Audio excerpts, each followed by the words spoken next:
예수께서 베다니 나병 환자 시몬의 집에서 식사하실 때 한 여자가 매우 값진 양유 곧 순전한 나드 한 옥합을 가지고 와서 그 옥합을 깨뜨려 예수의 머리에 부으니 어떤 사람이 화를 내어 서로 말하되 어찌하여 이 향유를 판매하는가. 이 향유를 300데나리온 이상에 팔아 가난한 자들에게 줄 수 있었겠도다 하며 그 여자를 책망하는지라. 예수께서 이르시되 가만하라. 너희가 어찌하여 그를 괴롭게 하느냐. 그가 내게 좋은 일을 하였느니라. 가난한 자들은 항상 너희와 함께 있으니 아무 때라도 원하는 대로 도울 수 있거니와 나는 너희와 항상 함께 있지 아니하리라.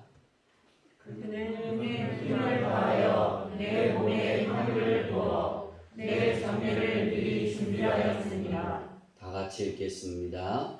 내가 진실로 너희에게 이르노니 온 천하에 어디서든지 복음이 전파되는 곳에는 이 여자가 행한 일로 말하여 그를 기억하리라 하시니라. 아멘. 할렐루야.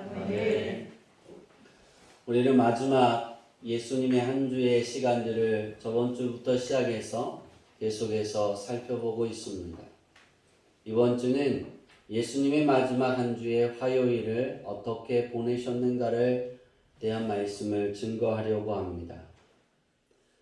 예수님이 이 화요일, 이제 예수님께서 제자들을 가르치고 또 유대인들에게 예루살렘 성전에 올라와서 많은 하나님께 제물을 드리고 모이는 사람들에게, 이스라엘 백성들에게 하나님의 말씀을 가르치고 천국에 들어가는 길에 대해서 가르치는 부분에 있어서 이제 며칠밖에 안 남았어요? 4일 남았죠. 4일. 화, 수, 목. 금요일 날은 새벽에 예수님이 붙잡히셔서 금요일 날 오전에 십자가에 못 박히셨으니까 딱 몇 시간 남았다고요? 며칠 남았다고요? 화요일, 수요일, 목요일. 딱 3일 남았습니다. 예수님이 3일 남은 그 시간들에서 과연 예수님은 화요일에 어떻게 하나님의 말씀을 증거하셨을까? 어떤 부분들을 보았을까?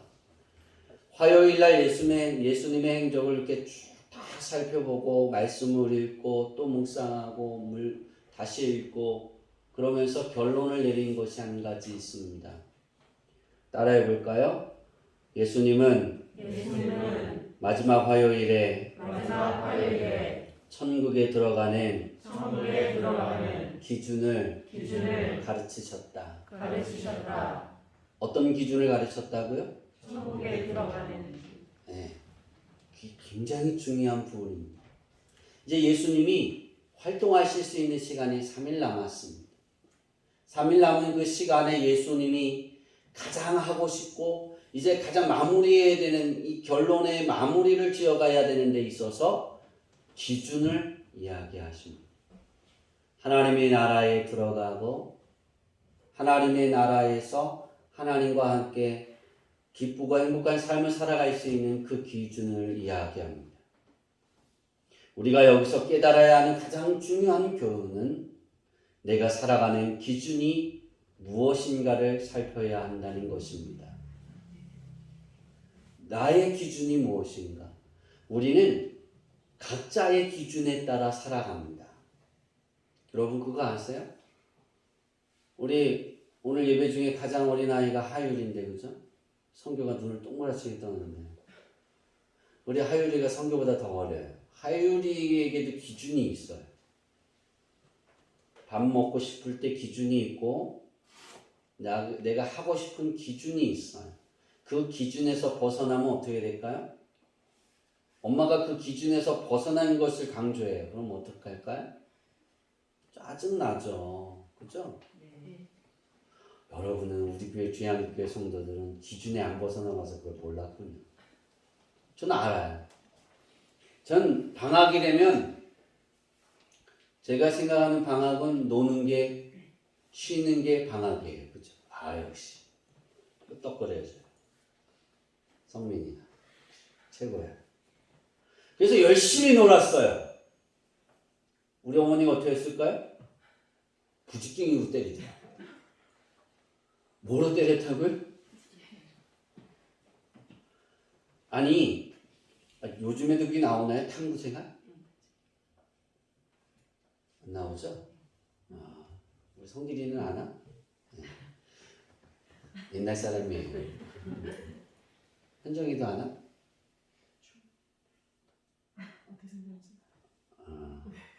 옛날 사람 안 하려고 끝까지 애를 쓰는데 탐구 생활을 줘요, 그죠? 그리고 방학 숙제는 탐구 생활하고 일기 쓰는 거예요. 여러분 일기는 어떻게 쓰는 거예요? 그쵸? 개학 전날, 하루 전날 다 쓰는 거예요. 일기장에 뭐만 써요? 역시 이게 기준이라고요. 죄송합니다. 근데 우리 어머니는 뭐예요? 방학 때 예습하고 복습하고 공부하는 걸 원해요. 공부하는 건 탐구생활 이렇게 푸는 거, 탐구생활도 언제 풀으면 돼요? 방학하기 이틀 전에. 그냥 다 하면 되잖아요. 그죠? 또 우리 어머니는 매일매일 해야 되는 거예요. 너 일기 썼니? 네. 그리고 일기장 줘봐. 뭐만 썼을까요? 날씨만. 그럼 뭐가 날라갔다고? 부지깽이. 놀다 들어오면 우리 어머니가 저녁 때 나가셔서 옛날에는 아궁이에다 붙여서 밥했잖아요. 밥하던 그 나무를 다른 나무를 때리면 되는데 나무를 휙 휘두르면 어떤 일이 생기는 줄 아세요? 불꽃이 일어요. 그리고 그냥 엉덩이를 때리면 되는데 아무 데나 휘두르시면 딱 팔로 먹으면 여기 딱 맞잖아요. 어떻게 해요? 팍 하고 여러분 폭죽이 터져요. 그렇게. 그 다음날 그러면 어떻게 될까요? 엄마의 기준하고 저의 기준하고 맞아요, 안 맞아요? 안 맞으니까 맨날 트러블이 생기는 거예요. 그러니까 방학이 엄마가 일 나가실 땐 좋은데 저녁 때는 뭐예요? 근심이 생기는 거죠. 그죠? 왜? 부지깽이가 언제 날라올까? 오늘은 좀 편안할까? 근데 기준이 맞으면 행복할까요? 안 행복할까요? 예, 행복하죠. 기준이 맞으면. 우리 집의 기준은 우리 제가 장가를 가서 사모님이 기준은 밥은 내가 먹고 싶을 때 먹는다. 그랬더니 4명이 다 틀려요. 밥 먹는 시간이. 그럼 한 상이 먹었으면 좋겠대요. 어제 사택을 이렇게 장판을 다시 도배하고 장판을 하면서 어제 일을 하루 종일 했는데 그러다 보니까 4명이 처음으로 한 자리에 모여서 저녁을 먹었어요. 기준이 맞았어요. 그죠? 그러니까 사모님이 나갔더라고요. 그래서 각자 먹어야 되겠구나. 그 생각을 했어요. 왜 그럴까요? 그래야 내 색시를 내 곁에 오래 죄송합니다. 그러니까 기준이에요. 기준. 예수님이 정말 이제 3일밖에 남지 않았어요. 그래서 예루살렘 성전에 가서 이 기준에 대한 이야기를 하시고 제자들에게도 이 기준에 대한 이야기를 하셨다는 거예요. 여러분의 삶의 기준이 무엇입니까? 여러분의 기준은 어떤 기준을 통해서 세상을 바라보고 여러분의 삶을 살아가고 있고 내가 할 수 있는 그 삶의 영역에서 여러분의 기준을 가지고 살아가고 있는 거예요. 우리가 세워야 되는 기준. 내가 예수님을 정말 주님이라고 말하고 있으면 우리의 기준은 예수님이어야 합니다. 예수님이 되지 않으면 내 기준은 헛되고 헛된 거예요. 해 아래서 수고한 모든 것이 헛된 거예요. 아무리 수고하고 아무리 선교하고 아무리 많은 사람을 구제하고 아무리 좋은 일을 많이 해도 예수님이 나의 주인이 되지 않으면 하나님 나라에 들어가지 않으면 그게 무슨 소용이 있겠어요? 아무리 부자고 아무리 잘났어도. 그죠? 중요한 건 예수님이에요. 아멘. 우리가 크리스천이다 삐거려요. 조금만 낮춰주세요. 예수님의 하나님의 자녀다 라고 말하는 그것은 내 삶의 기준이 예수님이냐 나냐 거기에 달린 거예요. 내가 예수님을 영접했다 그러면 변화되는 것이 한 가지 있는데 그 기준이 예수님이 되는 거예요. 아멘. 그래서 놀아도 어떻게 놀아요? 예수님처럼 노는 거예요. 말을 해도 예수님처럼 말하려고 노력하는 거예요. 아멘. 내가 그렇게 살아가지 못하지만, 내가 그렇게 하나님께 영광을 돌리지 못하지만, 내가 살아가면서 내 삶이 하나님께, 예수님처럼 하나님께 영광 돌리려는 그 삶이 되어져야 되는 거예요. 아멘. 내 기준이 예수님이라면. 근데 많은 크리스천들에게도 내가 하나님의 자녀라고 말하면서도 기준이 나예요. 내가 즐거워야 되는 거예요. 제가 생각을 해봤어요. 예수님이 즐거우면, 예수님이 기준이 돼서 예수님이 즐거우면 나는 어떻게 될까? 예, 우리는 즐겁습니다. 아멘. 열매를 많이 맺기 때문입니다. 아멘. 세상 사람들은 고리타분하다랍니다. 답답하다랍니다. 이해하지 못합니다. 왜? 하나님이 열매 맺게 하시는 그것을 알지 못하기 때문입니다. 우리는 세상 사람들을 쫓아가면 안 됩니다. 그들이 좋게 보인다고요. 그들이 더 나아져 보인다고요. 그들이 더 잘나 보인다고요. 예수님의 기준으로 보면 그들이 불쌍한 거예요. 아멘. 아무리 화려해도 불쌍한 거. 내가 더 나은 거예요. 왜? 난 천국의 주민이니까. 아멘. 예수님이 여러분의 기준이 되기를 바랍니다. 아멘. 또 여러분의 기준은 예수님을 사랑하는 마음이어야 합니다. 아멘. 이 두 가지가 하나가 되어야 되는 거예요. 예수님은 마지막 화요일에 이 기준을 이야기하셨는데 많은 사람들은 이 기준을 깨닫지 못했어요. 그때 그 유대인들은, 이스라엘 백성들은 그것을 깨닫지 못해서 예수님을 죽이는 그런 오류를 범하게 됩니다. 제가 생각을 해봤어요.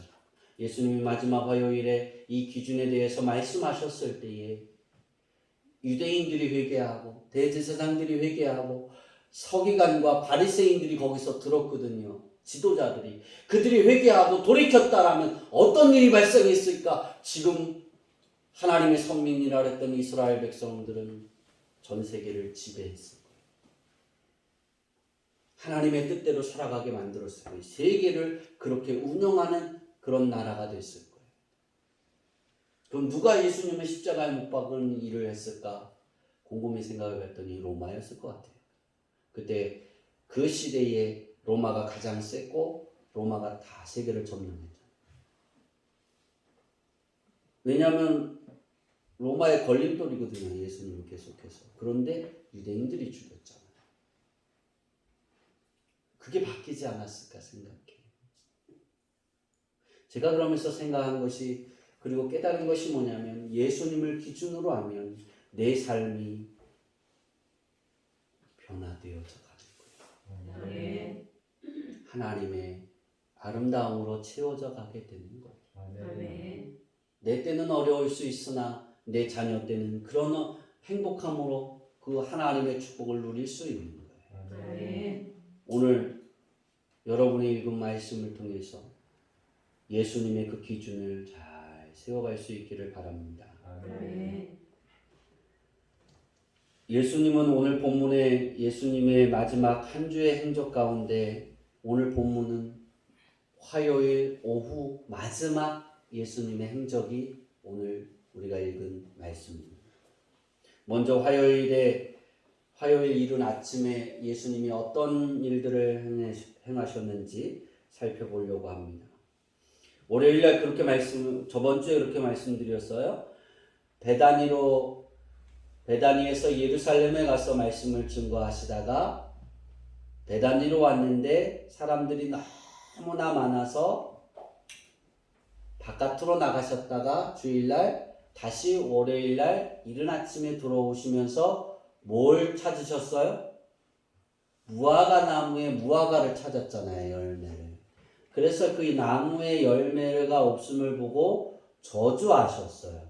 그리고 아침을 드시러 가셨어요. 아침을 드시고 몇 시에 다시 이른 아침에 아침을 드시고 몇 시에 다시 예루살렘 성전을 향해 가셨는지 모르지만 다시 나가서 가다가 첫 번째가 그 무화과 나무가 죽은 걸 본 거예요.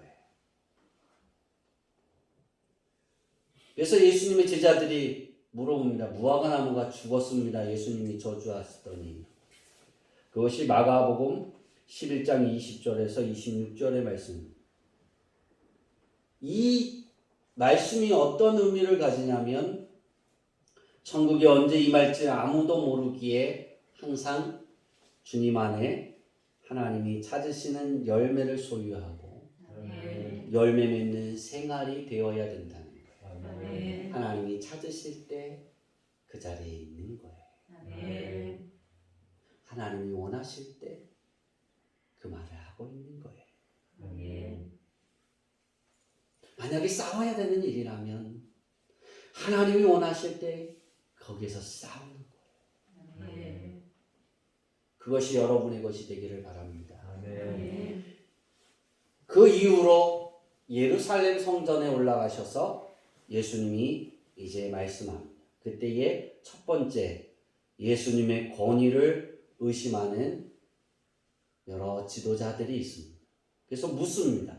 예수님께 무슨 이유로 세례를 주느냐라고 묻습니다.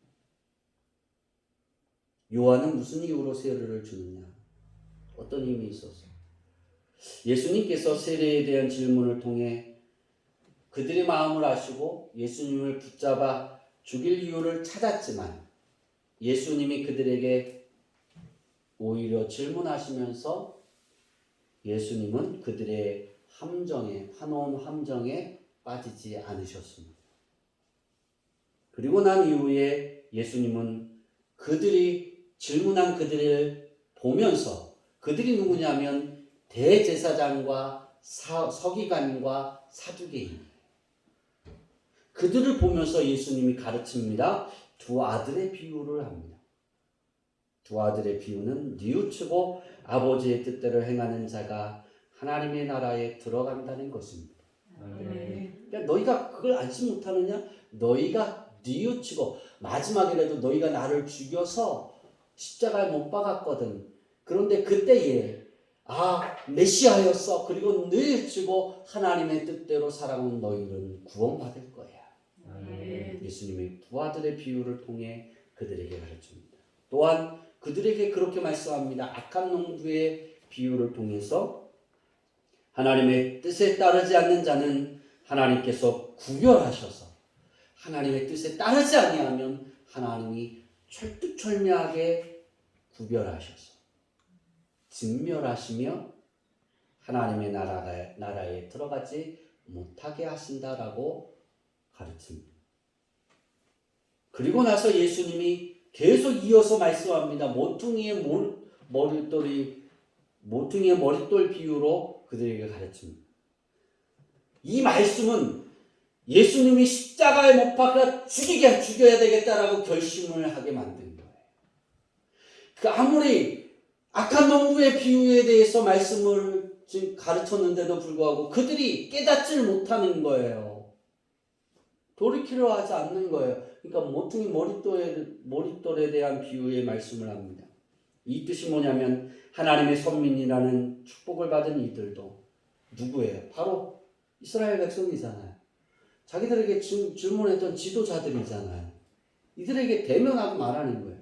너희들이라도 내가 예수님이 주인이 되지 않으면 하나님의 선민이라는 신분을 빼앗아 하나님의 나라의 열매 맺는 백성에게 주신다는 말씀이에요.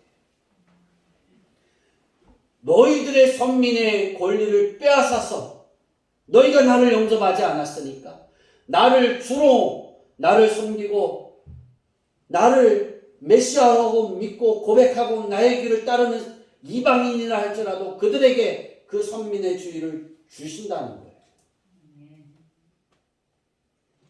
얼마나 화가 났을까요? 그렇죠? 예수님이 선민의 주의를 누리는 기본임을 가르치고 계시는 거예요. 너희가 선민이 되고 싶으냐? 나를 영접하라. 나를 믿는 것은 하나님의 선민, 하나님의 백성이 되어지는 것이야. 그렇지만 대제사장과 바리새인들은 이 비유의 말씀을 듣고 그들이 회개하지 않았어요. 제가 앞서 그랬잖아요. 이 말씀을 예수님이 비유의 말씀들을 듣고 그들이 회개했다라면 세계의 질서는 지금 완전히 달라 있을 거예요. 지구상의 모든 사람들은 지금 다를 거예요. 살아가는 삶이. 근데 그들이 그러지 않았어요. 회개하고 뉘우치기보다 예수님을 잡아서 가두기를 원했어요. 오히려 이 말씀이 예수님을 십자가에 못 박혀 죽여야 되겠다라는 결심을 하게 됩니다. 그때까지는 예수님을 이렇게 잡아 가둬야 되겠다, 죽여야 될까 그랬는데 이제 죽여야 되겠다. 그 결심을 완고하게 하게 됩니다. 그리고 나서 그들의 마음의 결심들을 예수님이 보시고 나서 예수님이 하신 말씀이 무엇이냐면 혼인잔치의 비유입니다. 청함을 받은 자는 많되 택함을 입은 자는 적다라고 말씀하신 것처럼 예수님을 이 세상에 보내셔서 모든 이들을 초청하셨지만 이스라엘 백성들을 초청하였지만 예수님을 영접한 이들은 많지 않다는 거예요. 지금도 많지 않아요. 우리들은 혼인잔치의 비유를 통해 끝까지 택함을 입은 하나님의 자녀라는 신분을 잃어버리지 않고 우리가 하나님의 부름을 받는 그러한 하나님의 자녀들이 되기를 소망합니다. 그리고 난 이후에 세금에 대한 질문을 받습니다. 이 질문은 예수님을 이제 죽여야 되겠다라고 결심을 했잖아요. 그죠? 그리고 나서 이제 그 이유를 찾는 거예요. 이유를. 물질을 소유할 때 하나님의 것과 나의 것을 구별하여 사용하는 지혜가 필요하다라고 예수님이 그들의 물음에 답하셨어요. 그래서 그들이 놀랐다 그랬어요. 성경에. 그리고 또 그들이 부활에 대한 질문을 합니다. 계속해서 예수님을 이렇게 올가매할 이유를 찾는 거예요. 아직 이유를 찾지 못했잖아요. 부활에 대한 질문을 하니까 하나님은 죽은 자의 하나님이 아니시라 산 자의 하나님이시다라고 가르칩니다. 산 자는 예수님을 영접한 자고 죽은 자는 예수님을 영접하지 않은 자예요. 그러니까 예수님이 이 말씀을 하니까 이 대제사장과 사두개인과 바리새인들이 화가 나는 거예요. 왜? 자기들은 예수님을 영접하지 않았잖아요. 믿지 않았잖아요. 그러니까 자기들은 어떤 사람이에요? 죽은 자예요. 그러니까 하나님은 어떤 하나님이라고요? 산자의 하나님이라고 했어요. 그러니까 죽은 자, 하나님이 내 아버지라고 믿고 있는데 하나님은 너의 아버지가 아니야. 하나님은 너의 아버지가 되지 않으셔. 그리고 싫어하셔. 그렇게 말하니까 이제 화가 치미는 거예요. 분노가 일어나는 거예요. 여러분, 자신의 자리에 형편을 그대로 가르치고 있는데 거기에서 분노가 일어나면 안 돼요. 분노가 일어나도 하나님 내가 이런 사람입니다. 그러고 회개할 수 있어야 돼요. 이게 정말 지혜로운 사람이에요. 근데 예수님이 마지막 화요일에 만났던 제사장들과 대제사장과 또 사두개인과 바리새인들은 그렇지 않았다는 거예요.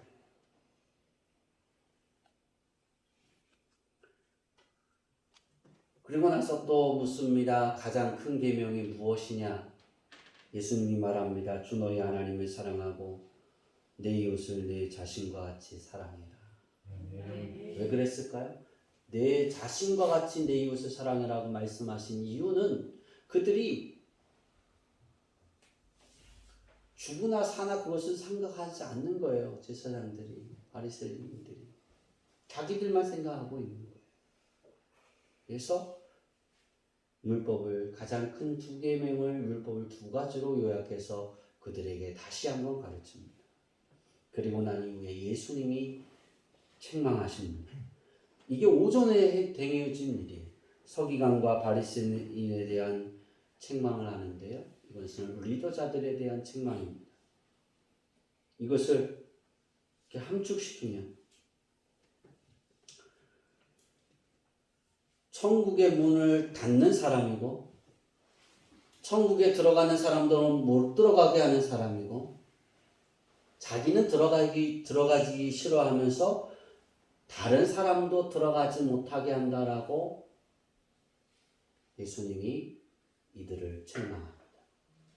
우리가 예수를 믿을 때 이 책망은 우리를 항상 뒤로다 봐야 돼요. 나로 인하여 다른 사람이 실족해서 천국에 들어가지 않으려고 하면 어떻게 될까? 그런 사람 되지 않게 하옵소서. 내가 혹시나 그런 자리에 있다라면 하나님 변화되게 하여 주옵소서. 우리는 그러한 기도와 믿음의 삶을 살아갈 수 있어야 됩니다. 그렇지 않으면 예수님이 책망하는 그 책망의 자리에 우리도 있는 거예요. 서기관의 자리에 우리도 있고 바리새인의 자리에 우리도 있는, 우리는 거기서 벗어나야 될 줄 믿습니다. 그리고 부정한 재물을 축적하고 외식하고 핍박하는 이들에 대해 예수님께서 책망하시고 화를 내셨습니다. 예수님께서 예루살렘 성전에서 이제 나오셔서 지금까지는 서기관과 바리새인과 제사장들에게 가르친 거예요. 거기 그 안에서 리더자들이 모여 있으니까 리더자들이 모여 있는 자리에 가서 직접적으로 깨어 있어라. 변화되어져라. 회개하라. 너희들은 죽은 자야. 너희는 하나님의 자녀가 아니야. 그러고 가르쳤어요. 그리고 나서 거기에 나오시면서 제자들을 가르치십니다.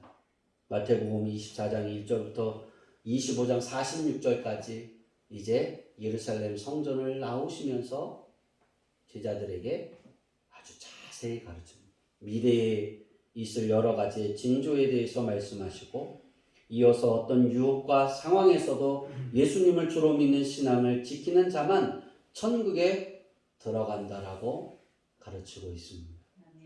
천국에 들어가기 위해서는 끝까지 예수님을 주님으로 믿는 믿음을 지키고 하나님께 예배하는 마음과 시선이 변함이 없어야 함을 아주 자세하게 가르치셨습니다. 그리고 천국 입성은 언제 어느 때 이루어질지 모르니 항상 준비하고 항상 실천하는 삶을 살아야 된다라고 말씀하셨어요.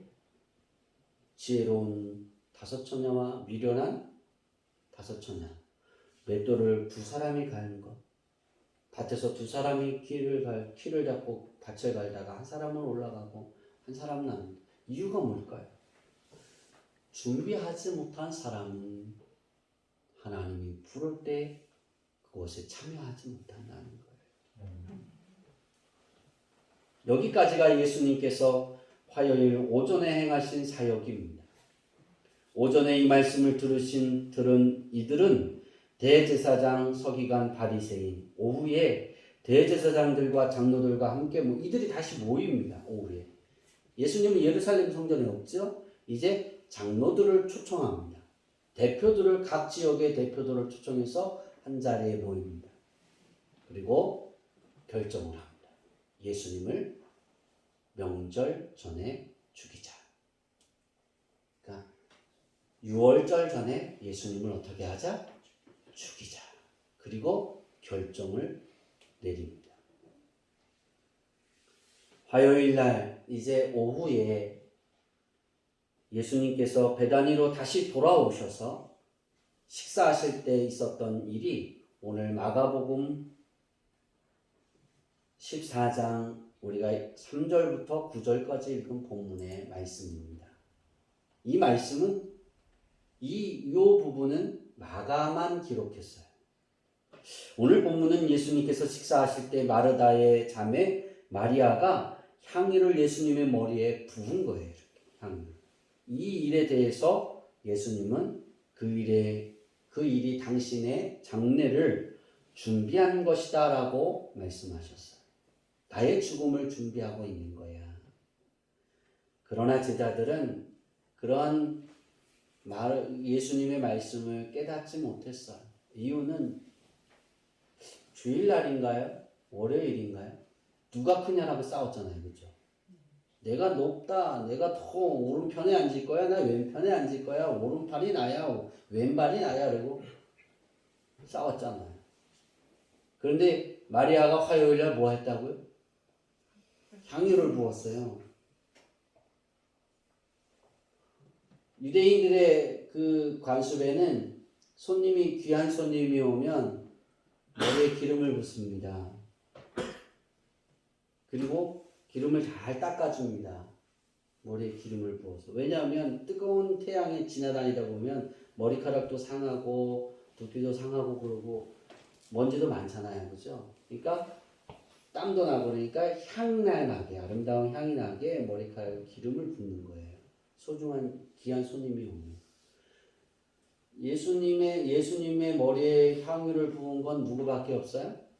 마리아밖에 없어요.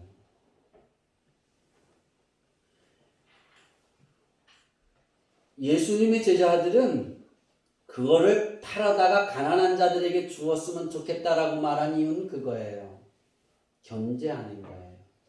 혹시나 예수님의 마음에 마리아를 더 사랑하셔서 그를 더 높은 자리에 올려놓으면 어떻게 될까 하고 꾸짖은 거예요. 이해가 되세요 이제? 읽은 말씀이? 이게 제자들의 현실입니다.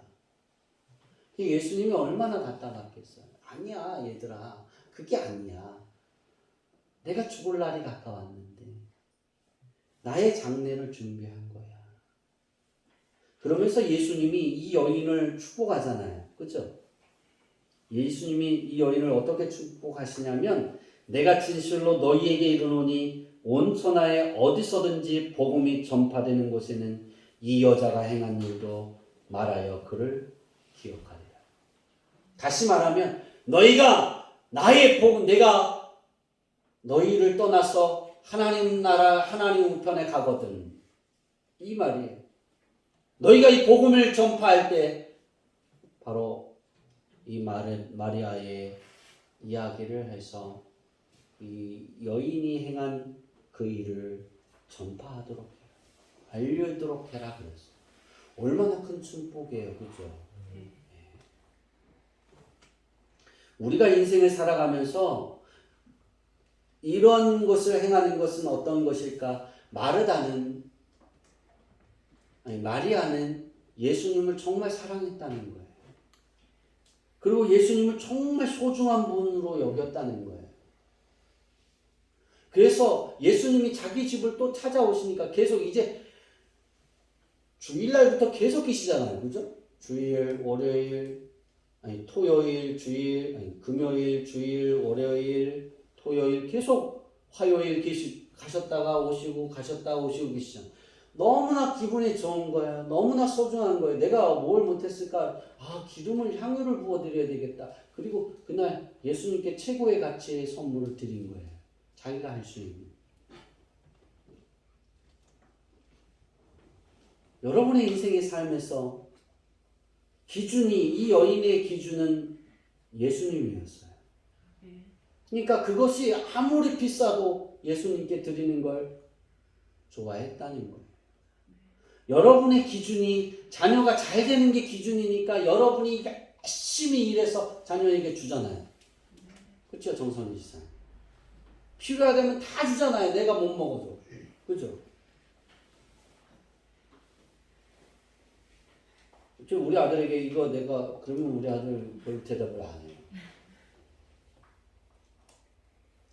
근데 부모님한테 엄마 나 이거 내가 가질게 그러면 줘요. 우리 어머니도 지금도. 누가 고기를 사오면 제가 언제 갈게요 엄마 그러면 고기를 싸놓으세요. 드셔야 되는데 안 드셔서 망가지는 것도 있어요. 오면 같이 먹으려. 이게 기준이잖아요. 자녀를 사랑하는. 하나님의 기준이 이렇다니까요. 우리의 기준도 예수님이라면 여러분이 자녀를 위해서 살아가는 것처럼 부모가 하나님도 우리에게 그렇게 채워주십니다. 우리는 이 여인처럼 행할 수 있습니다. 사랑한다면 닮아간다는 표현이 있습니다. 그래서 마리아가 예수님의 죽음을 준비한 첫 번째 여인이 된 것입니다. 그는 예수님이 너무나 소중해서 너무나 사랑해서 너무나 귀해서 자기가 가장 예수님께 드릴 수 있는 귀한 선물을 드린 것이지만 예수님의 마음을 닮은 거예요. 예수님을 사랑하는 거예요. 이제 말씀을 마치려고 합니다. 저는 오늘의 말씀을 결론을 찬양 2찬양으로 마치려고 합니다. 우리 찬양전 나왔어요. 오늘 말씀의 결론은 이 찬양의 가사입니다. 내 마음속 전부를. 여러분의 삶에 내 마음속 전부를 우리 예수님께 드릴 수 있기를 바랍니다. 내 마음속 전부를 예수님의 기준에 내 기준이 되기를 바랍니다.